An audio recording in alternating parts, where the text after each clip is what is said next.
kwiyemeza, kwihangana, gukora cyane, kwiyubaha, kubaha abandi, kumva no kumvira, kwicisha bugufi no gusenga, kwakirana urukundo n'urugwiro abamugana, gukunda buri muntu wese atitaye ku cyo ari cyo.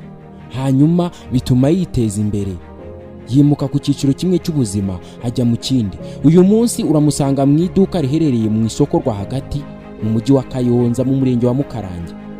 Iduka rye niryo duka rya mbere muri iki gihugu ryakirana urugwiro abakiriya. Abahaguriye barahirahira, si twe twenyine n'abanyamahanga barabyemeza.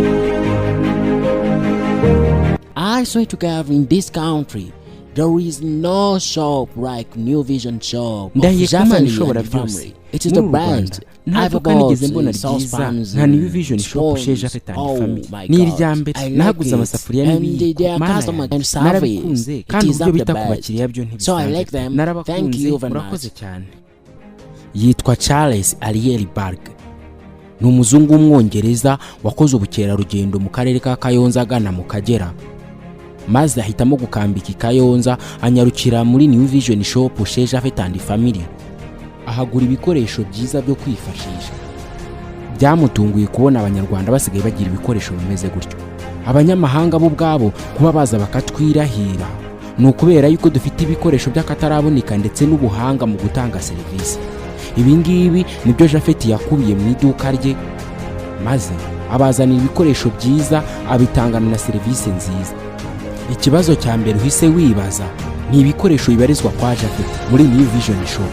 Harimo amaporotomanje meza ajyanye n'ibihe, bafite amajage meza n'amateremusi y'ubwoko bwose, ay'ibyuma na plastique, kandi bafite teremusi zijyamo guhera kuri litiro 1 kugeza kuri litiro 4, ndetse n'uduteremusi dutoya twatunda abantu bifashisha bari ku ngendo murabihasanga. Bafite amasahani meza y'ubwoko bwose mwifuza n'ibikombe byayo, yaba y'amadongo, ay'ibirahure n'amatasi. Bafite amapasi n'amakafisiyeri. Urabasanga n'amasorori meza yaba y'ibirahure n'ay'ibyuma akomeye by'akataraboneka. Kwa Japhet ni igisubizo cyiza ku bakobwa bitegura kurushinga. Hari amavarisi meza ya ruzungu akomeye, bafite amarido meza, bafite amashuka n'amakuvurori, bafite imikeka myiza kandi metero zose mwifuza. Ababyeyi benda kwibaruka, New Vision shop chez Japhet and Family namwe yabatekerejeho. Bafite ibikoresho byose nkenerwa mukenera mu gihe mwitegura kwibaruka cyangwa se mumaze kwibaruka. Dore yuko bafite amabase meza yo gukarabirizamo abana n'amaberiso meza y'ubwoko bwose yaba manini n'amatoya yo kurazamo abana. Bafite supaneti nziza z'abana zitabahanda. Bafite pampers nziza z'imvaburayi zidatwika abana. Bafite ibitenge byiza by'ubwoko bwose bya bindi abamama bambara bakaberwa, ubabonye wese akabirukanka inyuma babaza aho baguriye. Bafite marete nziza z'ubwoko bwose n'imyenda y'abantu bakuru n'abatoya n'iy'abana kugeza ku mpinja. Ibi byose kandi babitangira ku giciro cyiza na serivisi nziza, kubera yuko bafite na gahunda yo gufata abakiriya bakabashyira mu muryango mugari. Yego nibyo wabyumvise neza, ubwumvishe ko Japhet and Family atari umuryango w'urugo rwe, ahubwo ari umuryango w'abakiriya. Hahandi umukiriya akenera buri gikoresho cyose agahita ahamagara Japhet akamubwira ko gihari cyangwa akakimushakira.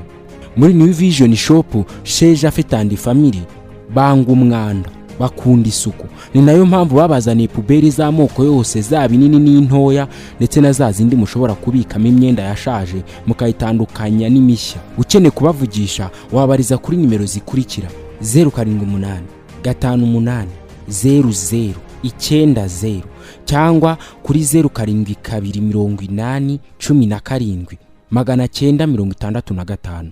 Ushobora kumwandikira kuri WhatsApp 0788 69 96 501. New Vision shop chez Japhet and Family, isoko y'ubumwe bw'abakiriya, umurava mu bantu bose, ubunyangamugayo n'urukundo.